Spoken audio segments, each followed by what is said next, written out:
Então, boa noite. Muitos amigos aqui, queridos. Nossa ideia... Primeiro, queria agradecer a Cinemateca do MAN, as pessoas que ajudaram a gente a organizar essa homenagem, em um tempo bem recorde. A Joana Sainz, que produziu, o Tio Neném, enfim, os amigos, Maria Helena, o Sato, que fez o convite. Enfim, a ideia é a gente fazer uma sessão de devoção e depois a gente abrir para uma conversa entre amigos. Tá? Então, acho que é isso, a gente pode começar, né?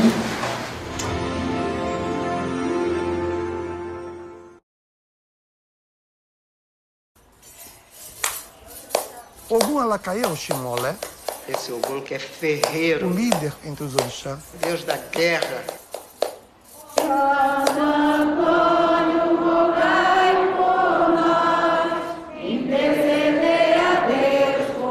Realizou o pedido, devolve o menino Jesus ao Santo Antônio, que tudo vai dar certo na hora certa com a pessoa certa, hein?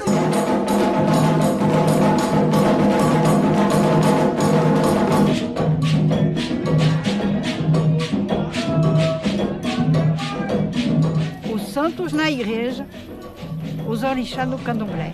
Santo Antônio, ora por nós, Santo Português. E Santo Antônio não é um santo assim marginal dentro da igreja. Ele é um santo que ocupa a praça da igreja.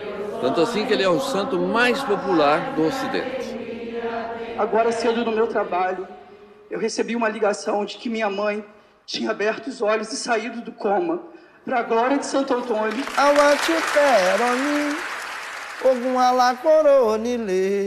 Calma, meu pai, é festa. E ele dança aquele jicá bonito, entendeu? Aí ele se acalma, aí o coração dele se abranda. Eu tenho a certeza que Santo Antônio não é Ogum. Por que os africanos vão assumir uma fé que não é deles? Nossa Senhora não é Oxum. Você quer continuar vivo ou quer mudar de religião? Venha a nós o vosso reino, seja feita a vossa vontade.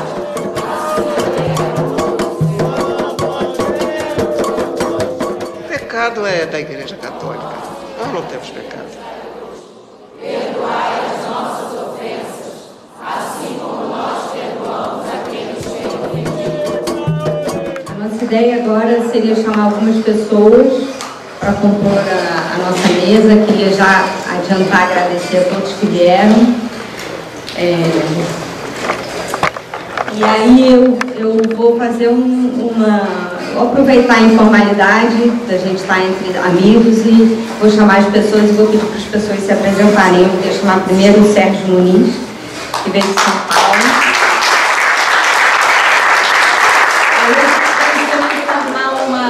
Uma mesa aqui, mas convidar também a plateia se quiser falar. Queria chamar o Bigode.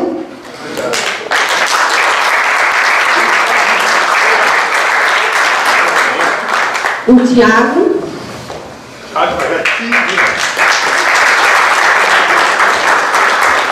A Júlia.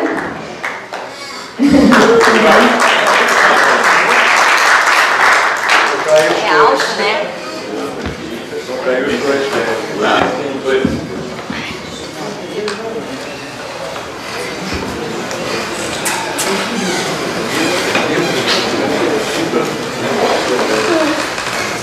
Então, a gente, de novo, dizendo que quem quiser falar um pouco sobre... Na verdade, a gente tinha pensado em cada um falar um pouquinho do encontro com o papai e né, não sei. Eu vou passar a palavra para a Júlia, que está aqui. Primeiro pro Sérgio.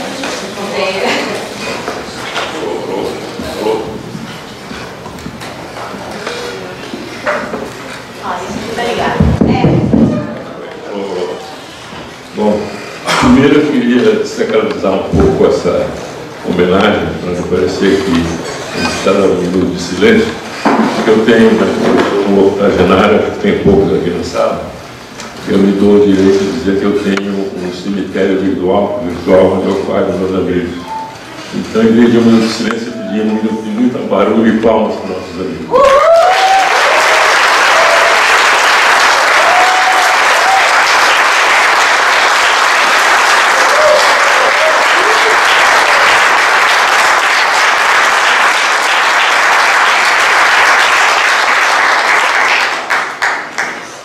A minha relação com o Sérgio é curiosa, eu diria que é uma relação de amizade episódica. Nós nos encontramos raramente durante alguns anos. Eu conheci o Sérgio provavelmente em volta de 75, naqueles festivais da Bahia, do Guido Araújo, onde começava a se discutir a história da ABD. E no Rio teve um desenvolvimento inicial maior do que em São Paulo, e eu tentei estar em São Paulo ajudar que a ABD acontecesse. Eu comentava muito com ele aquela história do cartaz que tinha no Curta, a Curta nossa, ninguém traça, ninguém gasta, né? E ele tinha esquecido de falar dos russos, que eram os distribuidores que sabotavam a lei do Curta. Depois eu vou ter passo uns anos, eu tenho a experiência da escola de cinema, que eu fui participar do planejamento da escola de Cuba, e fui o meu diretor docente, e eu voltei para o Rio, conversamos um pouco sobre a dificuldade da nossa geração conversar com as gerações que estavam vindo. Né? Sérgio, muito baixo. Fala um pouquinho mais alto, por favor. Alô. Então eu dizia a dificuldade que a gente tinha de estabelecer uma comunicação com as gerações mais novas que a nossa. Depois passou mais algum tempo, eu tive o problema de recuperar um documentário que eu fiz clandestinamente nos anos 70 sobre o Esquadrão da Morte, e ele me ajudou muito a pensar como resolver. Seria longo discorrer sobre os detalhes, porque eu tive que enfrentar, mas provavelmente, de qualquer maneira, num texto que ele escreveu sobre o filme de 2006, ele, vamos dizer assim, ele atualiza o pensamento que é válido para hoje em dia. Ele dizia assim: as milícias não são nada mais que o Esquadrão da Morte com roupa nova. Isso foi em 2006, hoje em dia é mais atual, é impossível. Né? E da última vez que nós nos encontramos, eu comecei a conversar com ele sobre um documentário que tinha feito sobre a amizade, e que infelizmente eu não pude entrevistá-lo, porque no dia que eu tinha disponível ele não tinha. Mas é uma imensa saudade de alguém que faz muita falta.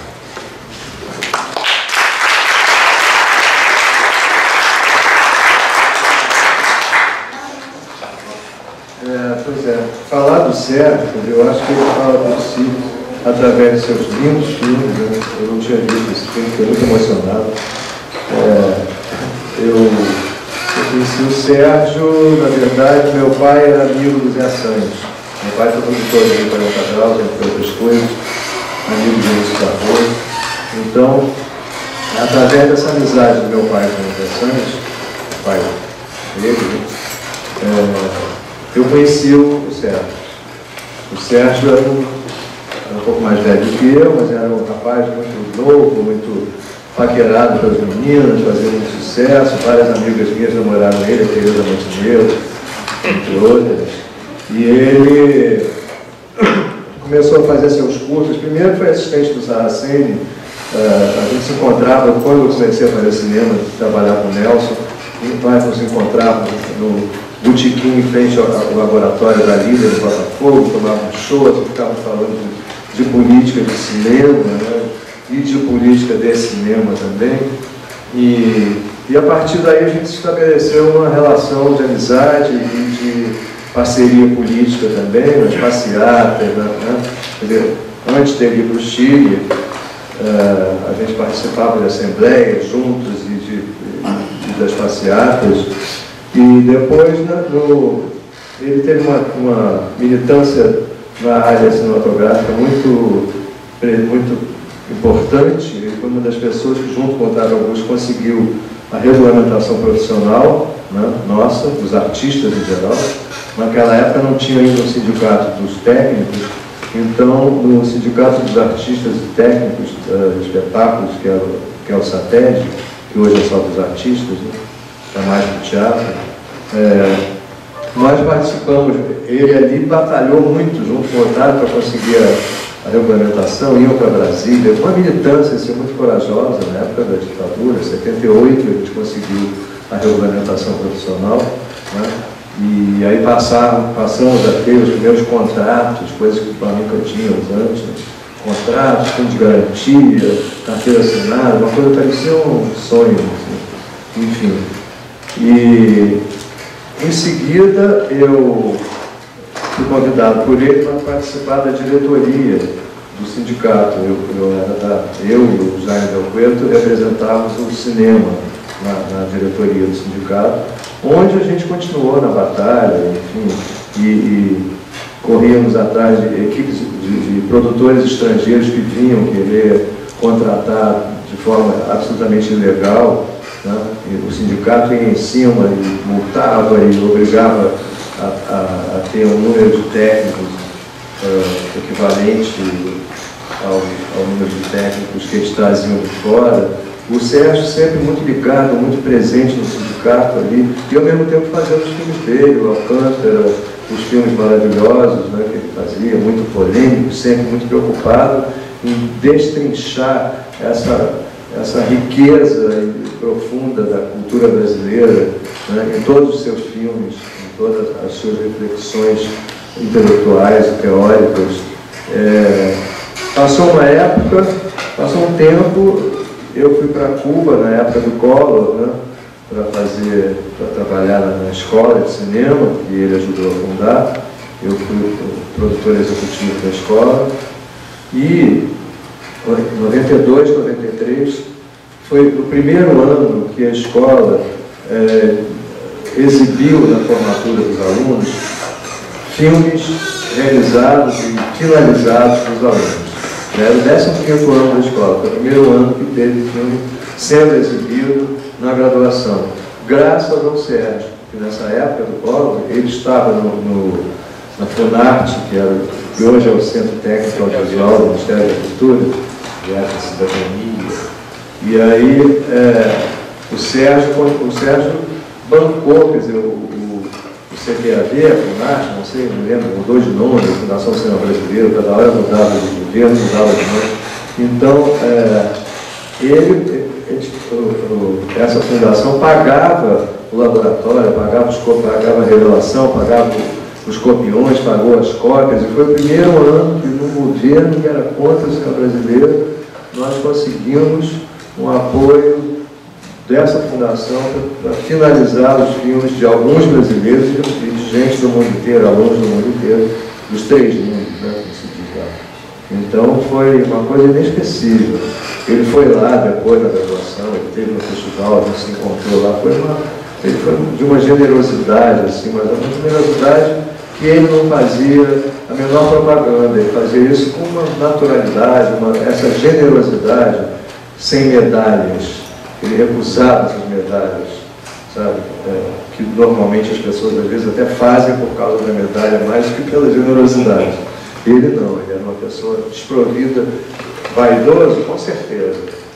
Vaidoso, quando ele começava a contar histórias assim, ele ia aumentando e a gente notava que ele ficava absolutamente hipnotizado pelo próprio discurso e ia ficando cada vez mais empolgado, mas era um barato assistir o Sérgio contar as histórias dele e sempre com uma dedicação e um carinho, né, pelo cinema, pela cultura, pelos colegas do cinema. Eu sempre tive uma grande admiração por ele, um grande afeto. A família inteira eu conheci, toda, Luiz Alberto, Luísa, do teatro, Maria Barreto Leite, Vera Barreto Leite, todos os meus grandes amigos. Então, a última vez que eu vi o Sérgio, quando ele teve um problema de saúde uns anos atrás, eu fui visitá-lo no hospital, ele estava magrinho e tal, lá no hospital, lá na Rua do Bispo. E eu falei, e aí? Ele falou, vamos ver como é que a gente sai dessa e tal. Sempre assim, com uma esperança, com um bom humor e tal. Passou um tempo, há uns 2 anos atrás, eu fui visitar a minha amiga Berta Nuttels, ali na Corne Velha, e parei num jornaleiro, e ele estava ali no jornaleiro comprando cigarro, meio escondido, e eu falei, magrinho, assim, eu falei, Sérgio, o que você está fazendo aí? Ah, eu moro por aqui, não sei o quê. Eu falei, ah, que legal, então, mas ele estava assim, fraquinho, sabe? Aí eu falei, você? Aí comecei a falar que eu estava fazendo um filme, não sei o quê, tá. Ele falou, ah, que legal, tal. Aí ele disse, manda um abraço para a Berta, manda um beijo para a Berta, tá bom? Eu falei, tá bom. Então, tchau. Aí saiu andando, aí começou a me chamar, bigode, bigode. Aí eu voltei, ele falou, vem cá, eu cheguei perto dele e falou assim, e um beijo para você também. Me abraçou, e assim, foi a última vez que eu tive com ele.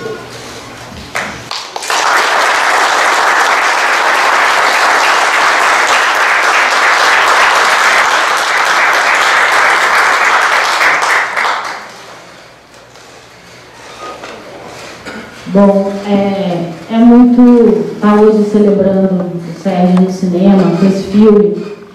É muito intenso, porque eu produzi 3 filmes dele. Esse filme, O Soldado de Deus e o São Luís do Armação dos Tambores.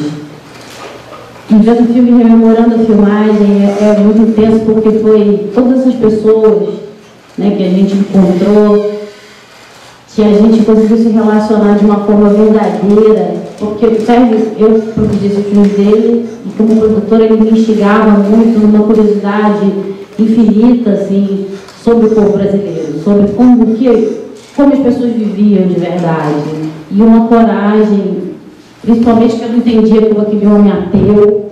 A gente fez, eu fiz 3 filmes, produzi 3 filmes dele, e todos eram sobre religião, e era um homem ateu, comunista, e a gente de novo voltava, primeiro os integralistas e os católicos, aí depois os São Luís, o pessoal do Candomblé. E depois eu fui entendendo durante o processo que era uma coragem muito grande de tratar o lado do Brasil, que é política e religião. E não tinha medo, porque é um assunto muito espinhoso, né? Porque a religião, você nunca questiona a religião do outro, né? E ele fazia isso, fazia de uma forma crítica e respeitosa, que era um processo de que era um interesse profundo no outro, né? Real, um amor, uma curiosidade infinita. Então, assim, da produção dos filmes, e o primeiro filme que eu produzi de verdade foi um filme dele, que ele falou para mim, você, não, vai, produz, você vai fazer. Eu falei, não sou capaz. Ele falou, se você e o Thiago vão fazer. E a gente fez 3 filmes dele, que foram maravilhosos. Foi uma filmagem que eu aprendi tanto, que eu cresci como ser humano, como cineasta. E além da convivência com ele, que era isso, que era uma pessoa generosa, de verdade, íntegra, né? Punta, que era uma coisa que era uma convivência diária maravilhosa, mesmo ele sendo exigente, crítico, mas era uma convivência maravilhosa. Esses 3 filmes foram filmes que foi um processo realmente muito lindo, né? E vendo aqui os filmes hoje, vendo os atabaques e lembrando da gente nessas, se lidando, porque todas essas pessoas que aparecem nesse filme, a gente falou com todas elas, né? A gente realmente olhou no olho e conseguiu estar nesses momentos íntimos e produzir isso, assim, com muita sabedoria. Então, é isso. É uma coisa muito grande ter feito esses 3 filmes realmente que são atuais, né? Assim, apesar deles, essa cópia é uma cópia ainda 35, a gente projetou uma cópia 35. Teve até umas coisas de cópia 35 que hoje em dia no cinema não tem mais, mas realmente foi grande. Foi bom também para vocês lembrarem como é que era o 35, né, que acontecia. Mas o Sérgio me deu a primeira oportunidade profissional, realmente, que foi montar o Soldado de Deus. Foi assim, também que nem a Júlia, né, me tirou assim, fazia vídeo, fazia milhões de coisas, operava ilha, estudava cinema. E ele já me colocou numa posição tão importante. E desde então a gente estabeleceu uma relação profissional bastante duradoura, né, e séria. E esse filme realmente é um filme maravilhoso, que a gente teve a oportunidade de ver hoje. Um filme tão atual, né? A gente precisando falar tanto sobre o diálogo interreligioso. E temos uma obra-prima dessa para mostrar essas gerações que estão tentando entender o que está acontecendo no nosso país, né? É isso que a Cida falou, né? Consegue trabalhar a política e o diálogo entre as religiões e a necessidade de você estar aberto ao outro, né? A esse diálogo. O Sérgio faz isso com uma competência enorme. Infelizmente, assim, né? O Sérgio teve, ao longo da sua vida, como ele se dividiu em muitas funções, isso é uma coisa super interessante na vida dele, quando a gente fala do Sérgio, né? Porque o Sérgio foi montador, foi fotógrafo, foi produtor, foi assistente de direção, foi diretor, aí foi fundador do sindicato, trabalhou em políticas públicas para o cinema, e muitos dos filmes que existem hoje em dia devem à atuação do Sérgio nas políticas públicas. Foi professor, né? Um excelente professor da Darcy Ribeiro, de diversas outras escolas. Então o Sérgio conseguiu realmente atuar em muitas áreas, né? Você vê que ele se formou como cineasta completo, e é vendo um filme como esse hoje que a gente vê como é importante a pessoa ter uma formação assim tão abrangente. O filme não só tem uma grande qualidade cinematográfica, como tem uma pesquisa muito profunda, né? Com uma tese muito forte, né? Que é tão difícil você falar sobre a religião do outro, ainda mais você sendo ateu, e você falar com uma propriedade tão grande e ter essa liberdade, né? E trabalhar nesse filme foi uma universidade para mim, né? Porque eu fiquei desde o início do filme e depois montei o filme com o Sérgio na casa dele durante uns 2 ou 3 meses, mais ou menos, e esse diálogo nosso diário sobre o filme, sobre o que a gente estava fazendo, sobre montagem, sobre política e tudo, para mim foi um mestrado, digamos assim, né? O Sérgio era um mestre e sabia dar aula como poucos, né? Tinha uma didática muito coesa e elaborada. E eu tive essa convivência muito próxima dele, né? E acho que muita gente aqui também teve, né? O Sérgio tinha essa característica muito interessante de ter aquele falso mau humor todo dia, né? Você chegava, achava que estava naquele mau humor, mas na verdade não estava de mau humor coisa nenhuma, né? Era só assim, só para te assustar, né?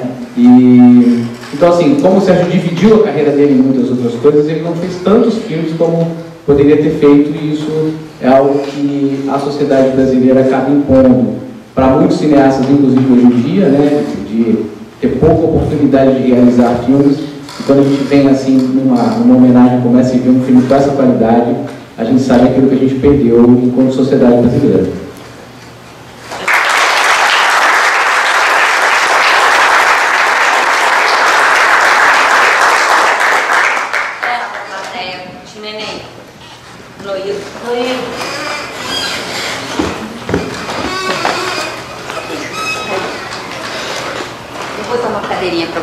Não.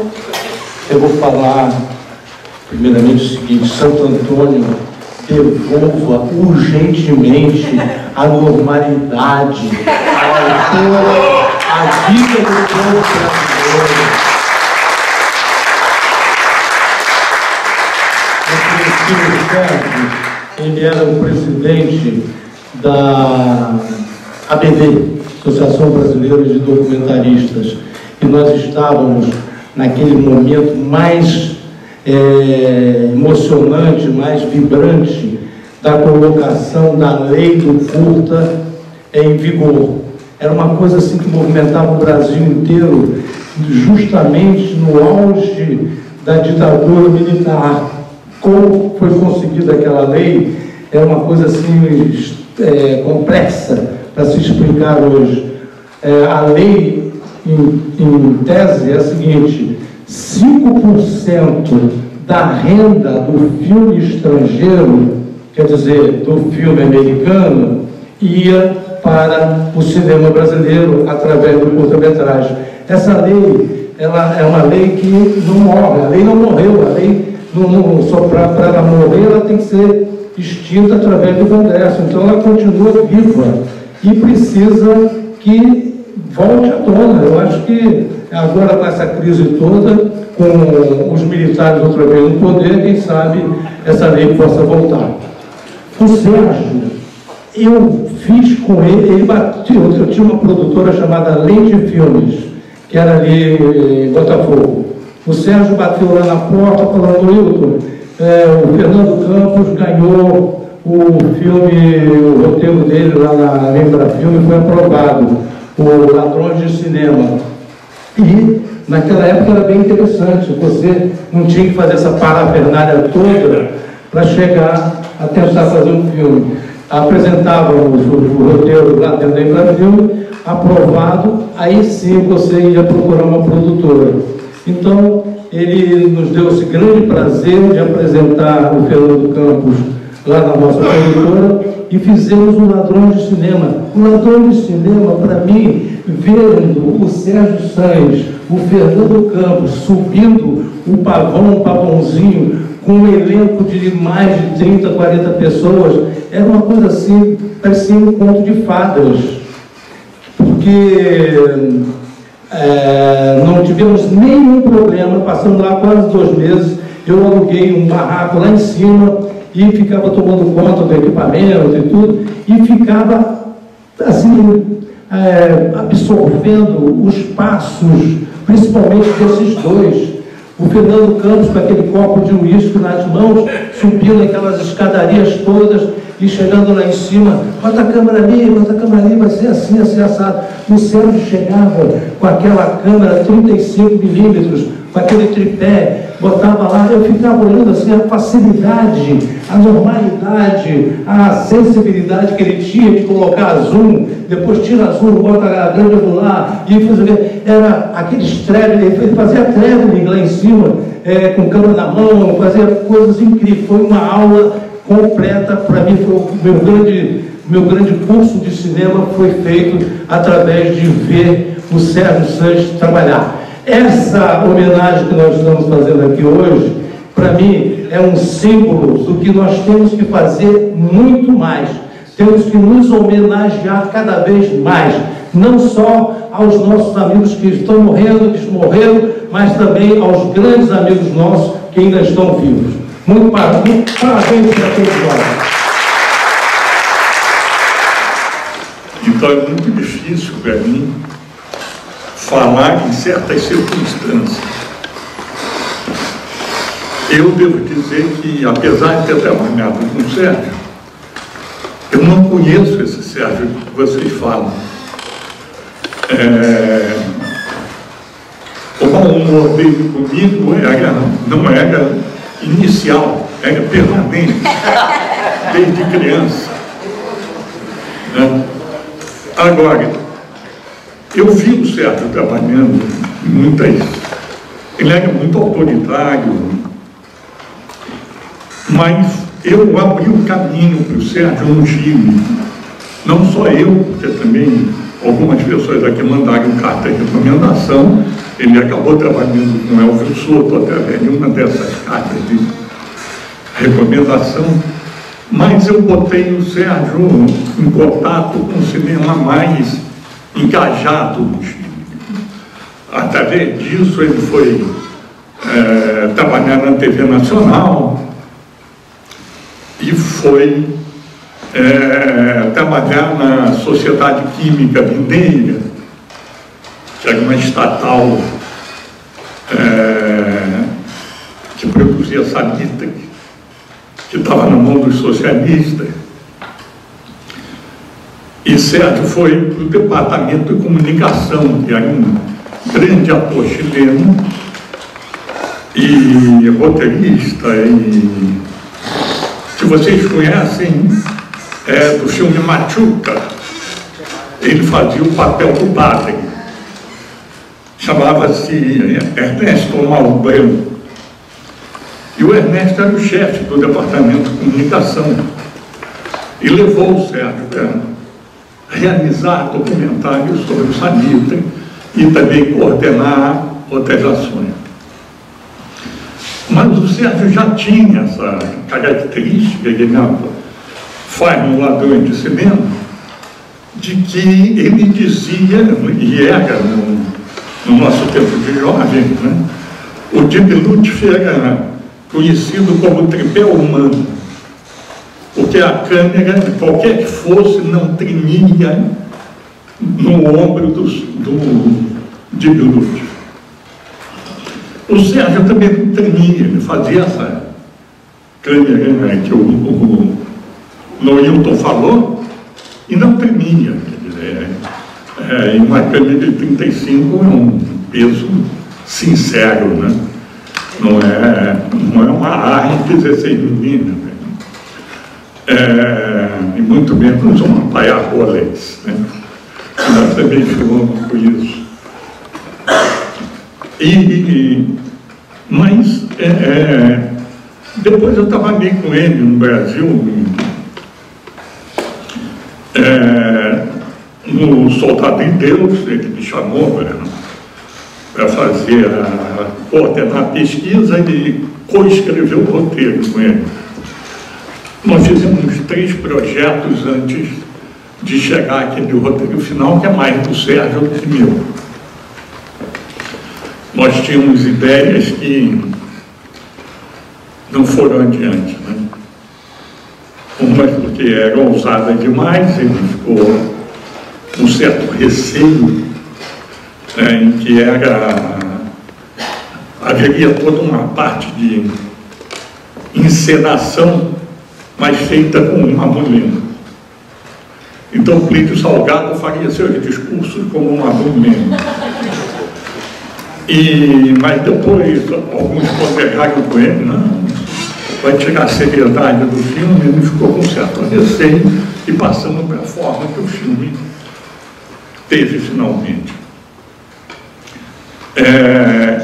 E ele fez isso comigo. Eu levei para o Senac para ele fazer uma série de roteiros que eu tinha produzido para o Senac sobre carnaval. Como sempre discordamos de uma outra coisa, mas acabou sendo feito o que estava planejado. E ele mais ou menos impôs um tipo de... não digo que foi ele só, né? Porque, afinal, lá no Senac era como em Hollywood, o roteiro tinha mais importância que o diretor, porque o roteiro é que era aprovado pelos executivos. Então, Sérgio, mas de qualquer maneira, foi possível imprimirmos uma nova forma de fazer filme institucional. Quem vê esse filme sobre o carnaval, ele, por exemplo, é todo em câmera subjetiva. Tudo, quem conta a história é a câmera. E aí, depois disso, nós não trabalhamos mais juntos. Quer dizer, eu dei um outro palpite com ele e tal. Mas uma coisa admirável no Sérgio era a sua capacidade de administrador cultural. Passaram aqui uma institura nisso, mas ele realmente... CTAD nunca deixou de ser CTAD. Mesmo quando virou Inacem, Fundacem, quando foi assimilado pela Fundacem, depois Funat, ele imprimiu a linha do CTAD, que foi a melhor linha que o CTAD teve, em que a restauração de filmes, o apoio, esse apoio que foi dado e tal. Mas ele também, em 2 gestões, ele reconstruiu a Escola Martins Pena. E essa é uma coisa que é fundamental de se falar. Porque a Escola Martins Pena é ainda hoje a única escola pública de teatro. É uma escola em que os pobres aprendiam a ser atores. As outras eram Tablado, Unirio, que para começar a Cal, para começar o Unirio, com todo o respeito que eu tenho por ela, carreira de ator, pela lei que vocês lutaram e conseguiram, eu cheguei já com ela implantada, é uma carreira de 2º grau. Então os jovens saem aos 18 anos atores. Então o que aconteceu? Vamos, Unirio, você tem que fazer o vestibular e tal. Então você começa aos 18 anos, a ECA em São Paulo também começa aos 18 anos, e vaziou-se aquela capacidade de formar os jovens. E essa, o Sérgio fortaleceu na Martins Pena,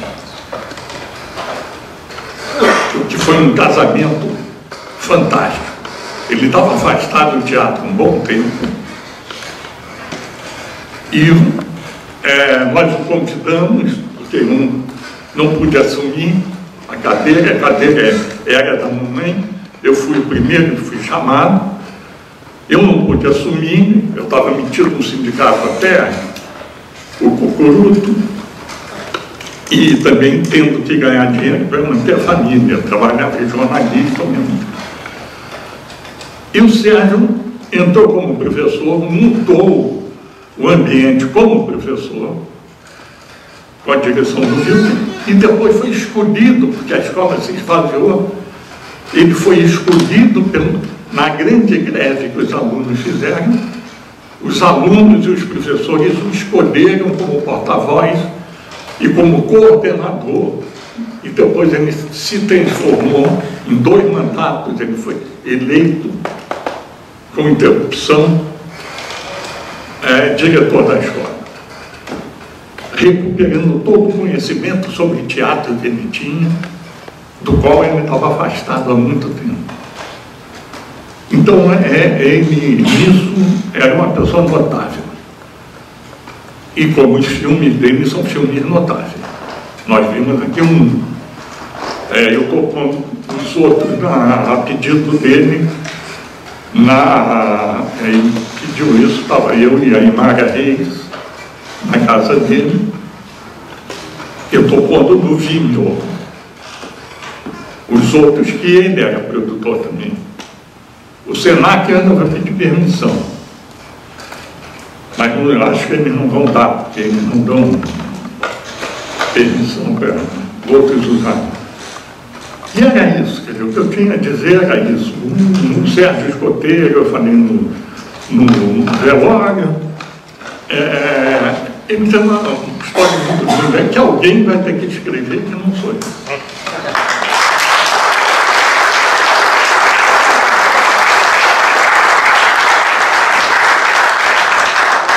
Boa noite.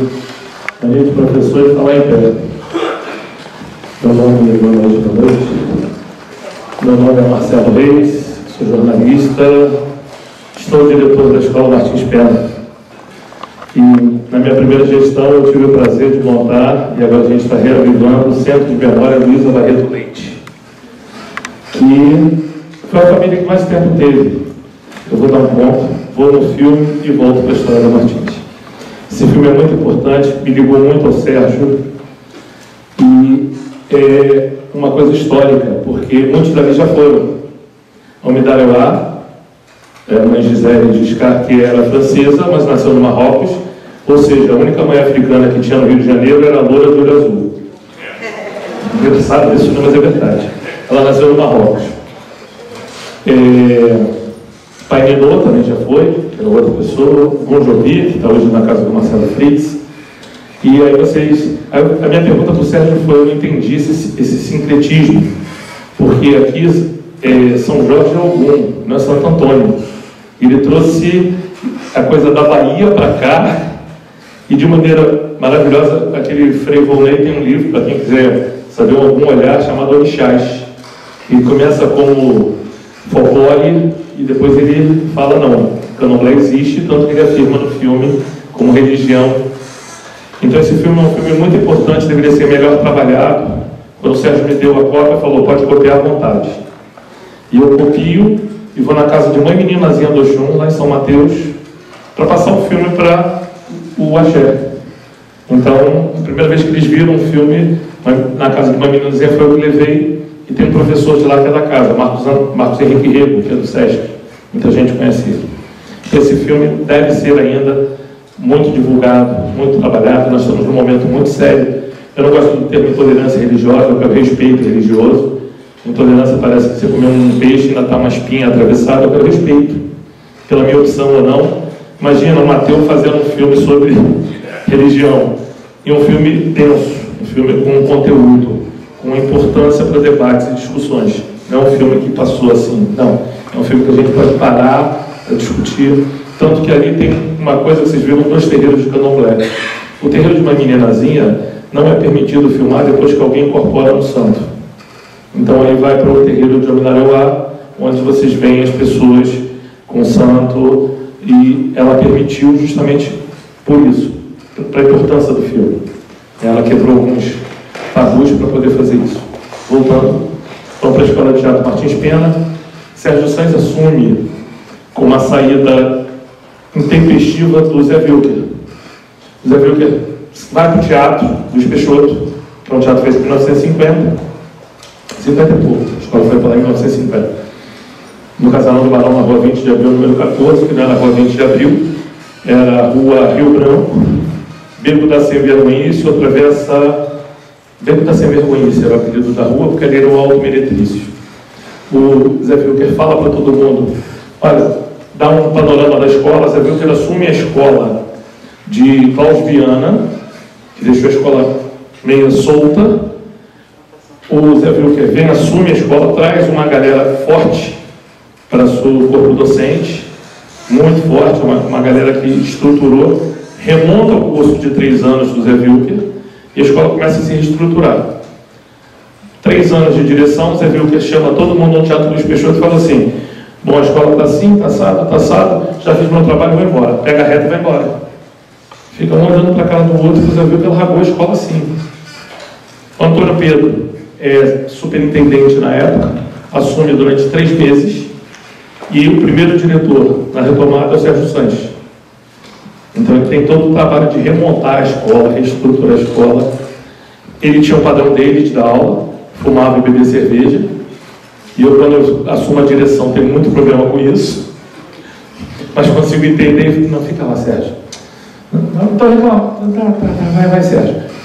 Com essa passagem dele, a gente viu muita declaração nos Facebooks, nas coisas de atores negros, Lidemar, Giaquino, muita gente que está aí, que se não fosse o Sérgio não estaria na Martins Pena.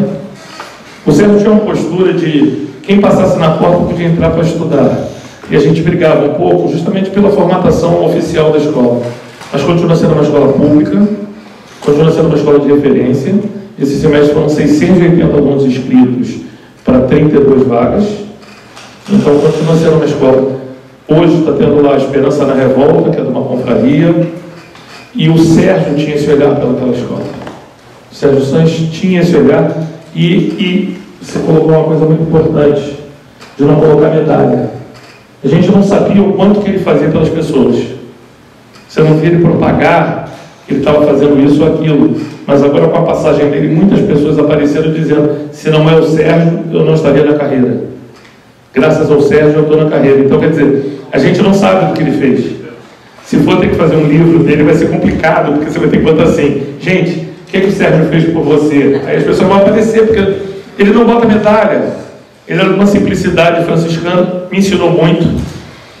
Eu, ano que vem, se eu continuar até o final do meu mandato, eu faço 10 anos à frente da Martins Pena, que não é fácil. Hoje eu estou falando para os meus alunos, nós estamos num momento agora que a gente não pode ser como Martins Pena. Se a gente ser como Martins Pena, a gente está botando um alvo na nossa testa, mas como pessoas, artistas, como pessoas engajadas, a gente pode sair o tempo todo e brigar o tempo todo. Enquanto instituição, para fechar uma escola dessa, é só uma meia canetada, a gente vai dar uma folha do segundo caderno e acabou a história de 111 anos dessa escola. Então, Sérgio Sanches faz falta. A gente é a família que mais tem história na Martins Pena. Luísa Barreto Leite trabalhou lá há 40 anos, mais ou menos. Sérgio, 30, quase 30. E Luiz Roberto, 2 ou 3 anos. Não, mas somando tudo dá mais de 60. Uma família que tem 60 anos numa instituição pública é uma marca absurda. Então, eu só quero aqui, eu vim aqui dar meu depoimento como diretor, como amigo do Sérgio, que eu tive o prazer de conviver, amigo não de frequentar a casa, mas tive o prazer de conviver, de estar na minha sala, perguntando, sendo orientado, e eu tinha que falar pela Escola Martins Pena, porque o Sérgio é uma pessoa importante também no teatro. A gente só fala dele no cinema, como cineasta, mas o teatro também, a formação de atores, a regulamentação da profissão. A gente deve muito ao Sérgio, é um outro ex-aluno da Martins, Orlando Miranda, que as pessoas não sabem que estudou lá. Orlando estudou em 1950, então estou aqui para falar e agradecer a família do Sérgio, aos amigos do Sérgio que fizeram esse movimento, porque ele foi uma pessoa muito importante, e vamos retomar esse filme para passar nas escolas, para a gente reacender esse debate sobre respeito religioso. Salve Sérgio Sanches.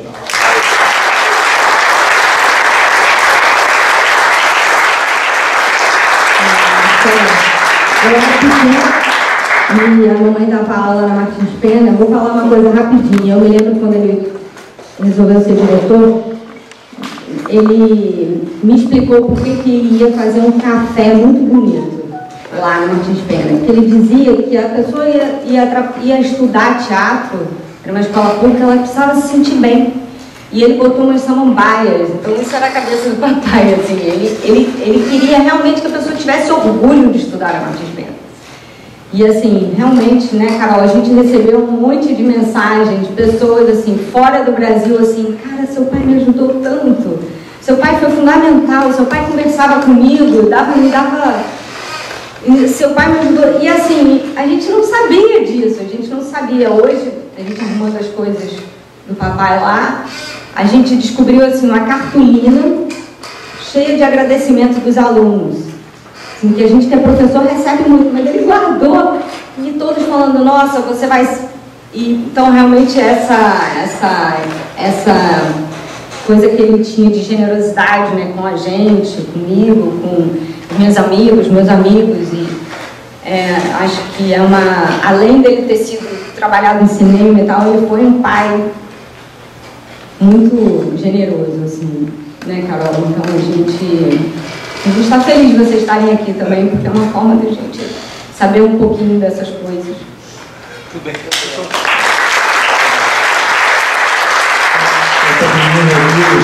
Eu pequenininha quando eu ia lá na casa de vocês. Eu esqueci de fazer um convite para vocês. Eu gravei um depoimento com o Sérgio há 2 anos atrás, e esse depoimento acabou virando a linha de condução da narrativa de um documentário que eu terminei agora, chama Lente Filmes Apresenta, e vai ser exibido no Canal Brasil depois do Carnaval, lá para o final de março.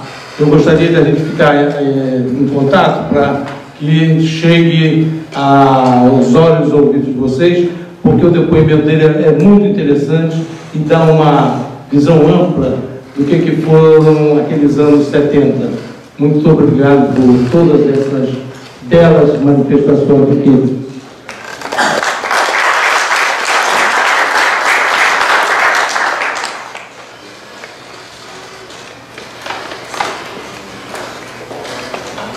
Então é isso, gente. Obrigada, muito obrigada. Salve.